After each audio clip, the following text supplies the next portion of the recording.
Vamos trocar uma ideia, vamos ter um bate-papo sobre outliers, pontos fora da curva. Se você tá nesse canal, você muito provavelmente quer ser alguém bastante bom na área de tecnologia. Possivelmente você tem um interesse em ser um ponto fora da curva, um outlier. Quem popularizou essa ideia, né, de outliers, de pontos fora da curva, recentemente foi o escritor Malcolm Gladwell com o livro Outliers. E o que as pessoas falam desse livro é muito menos interessante do que o que elas não falam. O próprio Gladwell fala que as pessoas levaram a mensagem errada de outliers, tá? A gente vai conversar aqui então sobre a verdade de pontos fora da curva. Vamos tentar entender o que a gente pode aplicar desse livro pra gente se tornar um pouco mais fora da curva, né? Um pouco melhores na área de programação. O que de fato significa prática deliberada? Por que não é só quantidade de horas vezes número de anos que você trabalhou que vai dizer o quanto você vai avançar, né? E o porquê que esse livro não é sobre o que as pessoas pensam que ele é sobre. O tema desse vídeo casa muito bem com a patrocinadora de hoje, que é a UVP, a maior e melhor escola de investimentos do Brasil. O bom da UVP é que ela vai te vender a história real, né? Ela vai te vender a vida real, que não é aquela historinha que as pessoas contam de, o Warren Buffett ou o Gene Simons, que você vai ser um grande gênio do mercado financeiro e você vai ganhar milhões de reais em poucos anos, vai ter uma rentabilidade de 10% ao mês, vai ficar rico com trade, vai ser lá o que, essas coisas não vão acontecer. E a UVP sabe que não vão acontecer, né? Elas vão te ensinar a investir de verdade, com consistência no longo prazo. O que vai te tornar um investidor fora da curva é investir em bons ativos de valor por muitos anos, aportando com consistência. Essa aqui vai ser a filosofia da UVP, tá? Sem diquinha, sem tentar acertar o melhor dos melhores momentos para investir no mercado. O trabalho que a UVP vai fazer é te ensinar a ir do zero ao investidor em 8 semanas. Você vai aprender com os melhores, tá? Quem dá as aulas é o Raul Sena. Tem uma parte de mentalidade, uma parte de renda fixa, uma parte de renda variável, reserva de valor. Você vai aprender a investir em Bitcoin, se você quiser em euro, em empresas europeias, se você quiser em dólar, em empresas americanas, se você quiser no yuan chinês, em empresas chinesas, em REITs nos Estados Unidos, ETFs americanos, ETFs irlandeses. Bitcoin, Ethereum, o que você quiser. Você vai aprender a investir de fato, com consistência e com uma garantia de que se você assistir todas as aulas e achar que não valeu a pena, eles devolvem o teu dinheiro, né? Então, sem risco. Você vai ter acesso também ao cartão de crédito,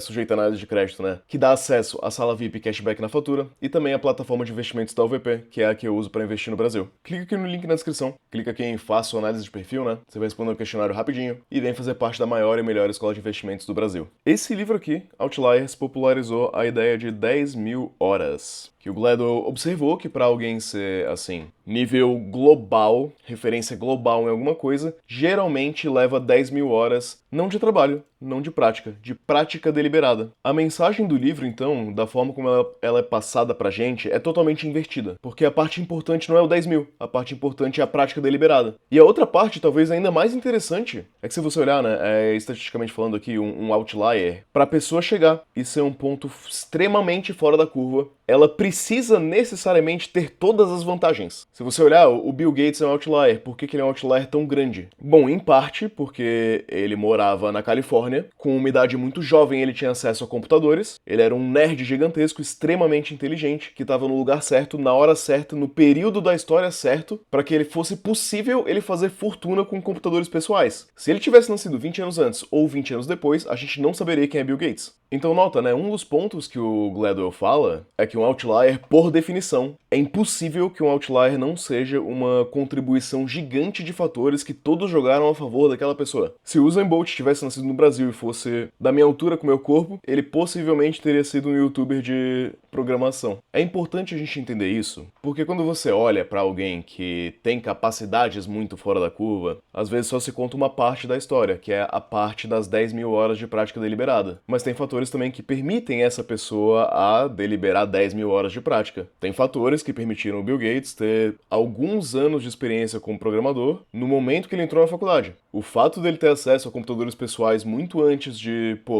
basicamente qualquer pessoa no Brasil sequer ter ouvido falar de computadores pessoais, é um fator que sim ajuda ele a ser um outlier, né? Mas enfim, colocando isso em vista, colocando isso em xeque, é extremamente improvável que você vá ser esse ponto fora da curva aqui que eu tô mostrando nesse gráfico. Mas eu acho que se você aplicar alguns dos ensinamentos do livro, alguns ensinamentos do Gladwell, coisas que a gente conhece, né, sobre progressão de carreira e tal, você pode, assim, de fato, ser um desses pontos aqui. Um desses pontos bastante no alto, né? Que não são pontos fora da curva, eles estão na curva de fato, eles só estão... Deixa eu pegar uma distribuição de Gauss aqui. Eles estão aqui, ó. Eles estão dentro da distribuição normal. Se você estiver no top 1% da sua área global, você não é um outlier. Você tá dentro da distribuição. Você não é um ponto fora da curva, você é a ponta da curva. Um ponto fora fora da curva seria um ponto aqui assim, ó. Ele tá tão longe que ele nem aparece no gráfico. Isso aí você não vai ser, provavelmente. Eu falo abertamente que eu tô muito longe de ser um ponto fora da curva, eu sou um ponto na curva. Eu nunca ganhei o maior salário do planeta Terra, eu ganhei um salário que tá no fim da curva, certo? Na ponta lá longe. É bom que o Gladwell traz duas ideias pra gente. Primeiro a ideia de 10 mil horas. Faz as contas aí rapidinho, pra ver quanto que dá 10 mil horas de prática deliberada, tá? Vão ser 10 horas por dia, por 1000 dias. 10 horas por dia de prática deliberada por mais ou menos 3 anos, né? Só que, na verdade, um ano tem de dias úteis, não são 365. São 200 e pouco. Vamos botar aí 250? Você vai conseguir se esforçar 250 dias no ano? É bastante coisa, tá? Você tem que lembrar que existe sexta, sábado, domingo, feriado, carnaval, réveillon, Natal, é muita coisa. Se você trabalhar, né, se esforçar 255 dias, é muita coisa. Leva 4 anos pra você botar 10 mil horas. Só que eu vou te falar o seguinte, eu não acho que você consegue botar 10 horas de prática deliberada no dia, ou se você colocar 10 horas, eu não acho que elas vão ser horas muito boas. Eu acho que talvez uma pessoa consiga 5. 5 horas de prática deliberada num dia é bastante coisa. Ou seja, né, se 10 horas demorava 4 anos, 5 horas vão demorar 8 anos. Diminui um pouco uns dias, tá? Você vai ficar doente uns dias e tal. 10 anos. 10 anos tá bom? 10 anos na área? É mais ou menos isso que eu enxergo também, tá? Olha pros fundadores da Brex. Olha o que eles estavam fazendo 10 anos atrás. Eles já estavam na área? Já estavam na área. Eles estavam lá palestrando sobre vinho, falando, pô, se você procurar, você acha. Eles estão há muito, muito, muito tempo nisso. Posto isso na sua cabeça, tá? Espero que você acredite ou em mim, ou no Gladwell, e confie que é 10 mil horas ou mais. Vamos falar então da tal prática deliberada. O que é 10 mil horas de prática deliberada? Se você fizer um crude, 1, 2, 3, 4, 5, 10 vezes, 10 mil vezes, você não fez 10 mil horas de prática deliberada. Isso que é a parte complexa. É a parte que as pessoas não querem fazer, tá? A maioria das pessoas quer sentar e escrever código. Pegar uma task pronta, escrever código e tá tudo bem, tá tudo legal. Prática deliberada, ela tem objetivos claros. Ela tem feedback rápido, ela tem repetição com refinamento, né? Repetição e refinamento. E você vai operar no limite da sua capacidade, aquilo que você acha que você talvez consiga, talvez não consiga. Naquele limiar de eu tenho 70% de chance de conseguir fazer isso daqui de fato e 30% de chance de falhar. Traduzindo isso daqui para você aprender, né, a progredir de fato, se você tiver esse objetivo explícito de ser uma referência absoluta e muito fora da curva na área, essa aqui é a maneira de se atingir isso. Você ainda pode ter uma carreira boa sem fazer nada disso aqui. E tá tudo bem, você não vai ser um ponto fora da curva, eu também não sou um ponto fora da curva, né? A gente mostrou aqui.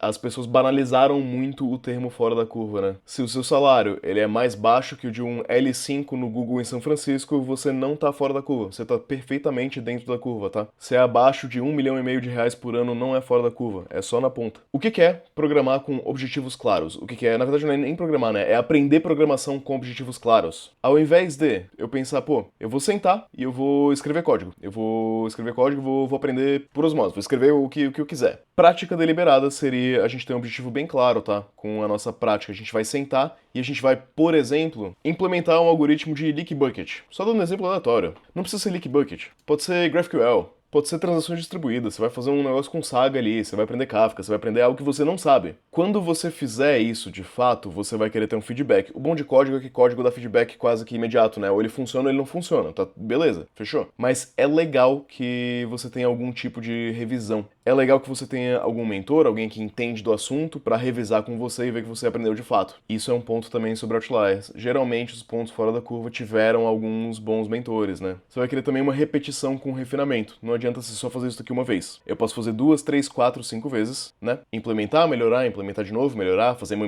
implementação diferente, mas não adianta eu ficar repetindo isso pra sempre. Existe muito no mercado o pleno de Java que faz o mesmo CRUD há 20 anos, o pleno de 20 anos. Isso existe, tá cheio disso. Não tem nenhum problema, é uma demanda que o mercado tem. O mercado precisa de pessoas que façam CRUD em Java, tá certo, tá ok, tá tudo correto aí. Não é porque esse cara botou 10 mil horas fazendo o mesmo aplicativo 20 vezes que ele é um ponto fora da curva, ele não é. Ele é um sênior perfeitamente normal e tá tudo certo. E agora, né, o último ponto sobre a prática deliberada é no limite da capacidade. Quando você souber fazer isso aqui de fato, você parte para outra, porque ficou fácil. Essa é toda a ideia aqui por trás, é toda a ideia por trás das 10 mil horas de prática deliberada. Se no seu trabalho, né, no seu emprego, você está resolvendo o mesmo tipo de tarefa o tempo todo, você não tá progredindo de modo a ser um ponto fora da curva, e tá tudo bem também, tá? Quanto mais tempo você fica na área, você vai aprender alguma coisa de fato. Isso daqui é para você acelerar a sua velocidade de aprendizado se você quiser. Se você parte de um ponto de partida normal, um ponto de partida que não tem vantagens absurdas, você precisa sim de uma dedicação absurda para chegar a sair da curva. Tipo, não tem outra. Mas pô, né, tô aqui no meu trabalho, tô trabalhando, não tô conseguindo fazer isso aqui que o Gladwell falou pra fazer. Tipo, não tá legal, tô fazendo a mesma coisa todo dia. O que eu posso fazer, galera? Me dá umas ideias aí de como que eu vou praticar deliberadamente código. Cara, tenta reimplementar estruturas existentes. Você precisa caminhar para depois você correr. Por exemplo, tem uma empresa aí que contrata pessoas. Essa empresa que contrata pessoas, de repente, é o Regis. Redis é uma empresa, tá? De verdade, a empresa Redis contrata pessoas. Você pode tentar implementar o seu próprio Redis. Você pode tentar fazer uma implementação parecida, algo que resolva os problemas que Redis resolve. Você pode, né, implementar tudo de DSA aí, abre um curso de estruturas de dados e algoritmos, abre um livro de DSA, vai implementando as estruturas. Tá? Joga aí no Google, como implementar uma árvore binária. Implementa, vai te ensinar mais coisa. Dentro da Meta, né, dentro do Facebook, foi implementado o GraphQL. Né, isso é algo que as empresas fazem. Tenta entender como é que uma... Nossa, escrevi errado. Como é que uma promise funciona no JavaScript. Tenta implementar. Faz em Python, de repente, faz um event loop. Você usa essas coisas no seu dia a dia. Você reimplementar elas é, de fato, prática deliberada. Se isso for difícil pra você, é porque você tá aprendendo. Você tá no limite do seu conhecimento. E você vai conhecer cada vez mais. Você pode estar pensando que, pô, quando que eu vou implementar o GraphQL? Cara, não sei, não faço a menor ideia, mas dentro do Facebook foi implementado. Se você fizer isso, é mais provável que você seja um funcionário que tem as capacidades que a Meta procura. Ban também, né? Ban é uma empresa que contrata, que existe. Se você reimplementar as coisas de JavaScript, pô, essa empresa aqui, ela existe, ela contrata pessoas, ela fez esse tipo de coisa. Pensa nas referências na área, né? Quem que é uma referência na área? O Eric Wendel é uma referência na área? Como será que ele aprendeu tanto sobre JavaScript? Será que ele reimplementou algumas coisas de JavaScript? Será que ele contribuiu pro source code do Node? Provavelmente, né? Agora, de nada adianta você sair implementando se você não tiver uma referência boa. Para você ter uma referência boa do que é código bom, você precisa ler código bom. Não tem outra, né? Não tem mistério. A vantagem da nossa área é que tem muito código bom open source que você pode abrir e sair lendo. Olha as libs mais populares ou as que você usa. Se você usar, é muito melhor. E entende como é que funciona, cara. Trabalha com Django, abre ali o Query Builder de Django, tenta entender como é que funciona. Você trabalha com ferramenta, pô, você usa isso todo dia. Você trabalha com React, como é que funciona? Tenta recriar aí, dá uma olhada no source code. Encontrou um bug, faz um pull request. Você vai aprender muito também com livros na área, né, que vão te ensinar bons padrões de código. Você precisa também praticar isso, porque a expertise só vem através da prática. O expert não é o cara que sabe recitar um livro. O expert é o cara que tem opiniões baseadas na experiência dele, implementando as coisas, vendo o que funcionou pra ele, o que não funcionou pra ele, né? Se você não tem vasta experiência, você não é um expert. Você pode também criar, isso aqui pra mim é o que mais funciona, tá? Projetos com objetivo de aprendizado. Então, eu vou criar um projeto que eu vou usar SQL puro, eu vou tentar otimizar no máximo as minhas queries. Vou fazer aqui um negócio super complexo em SQL, fingir que eu sou uma loja que tem SKUs e etc. E aprender bastante sobre SQL. De repente, eu vou até fazer um query builder. Vou implementar cache, vou estudar sobre cache. Vou, de repente, fazer minha própria cache, né? Vou fazer aqui, ó, vou codar LRU na minha própria máquina. Fazer os benchmarks, tirar os benchmarks, ver como é que eu mensuro que o meu código tá tendo uma performance melhor ou pior do que antes. Como que eu faço isso? Trabalhar com concorrência é sempre bom. Trabalhar com async é sempre bom. Sistemas distribuídos, né? Vou fazer um projeto pessoal totalmente over-engineering, que vão ser 10 sistemas distribuídos diferentes, rodando em lugares diferentes, se comunicando de uma forma que eu criei aqui. Pô, tudo isso é bacana. Otimização. Otimização é sempre legal, você sempre consegue aprender a otimizar ali, vai escovar bit. Vai otimizar uma query, vai fazer ficar mais rápido o negócio, vai otimizar um SQL. Ah, galera, mas não faz a menor diferença o meu aplicativo ir de 50 milissegundos de tempo de resposta para 40 milissegundos de tempo de resposta. De fato, não faz a menor diferença. Mas se você quer ser um expert, você precisa ter expertise. Faça projetos com limitações. Tipo assim, eu quero fazer isso aqui sem usar nenhuma lib externa, só utilizando da linguagem em si. Você vai aprender muita coisa. Fazer um projeto só com funções puras, né? Só apenas pure functions. Vai aprender muita coisa. Um projeto que vai ter que rodar em 2 megabytes de memória. Cara, vai ser difícil. Uma API REST que para cada request faça apenas um request para o banco de dados e não mais do que um. Vai ser difícil também. E cara, mentorias. Você vai querer mentorar e ser mentorado. Os dois são bons, tá? Ou então explicar os conceitos, enfim, ensinar as coisas. E tudo isso daqui vai te cansar. Vai cansar muito. Prática deliberada cansa muito mais do que apenas prática. Cansa mais mesmo, tá? Por isso que eu não acho que você vai conseguir fazer isso por 10 horas por dia. Eu não acho que você vai conseguir 5. Eu acho difícil você conseguir 2 por dia com consistência. Por isso que eu acho que o objetivo de tentar ser um outlier, às vezes ele é um tiro no próprio pé. Porque às vezes você nem quer ser muito fora da curva. Às vezes você só quer estar aqui, ó. Isso aqui não é fora da curva. Se você fizer uma prática deliberada por 2 horas por dia, e você chegar de repente, não nas 10 mil horas, mas nas 1000 horas de prática deliberada, que já é muita coisa, que já é bastante coisa, é bastante provável que você chegue aqui, que é onde você quer chegar, e não aqui, que é onde colocaram na sua cabeça que talvez você queira chegar.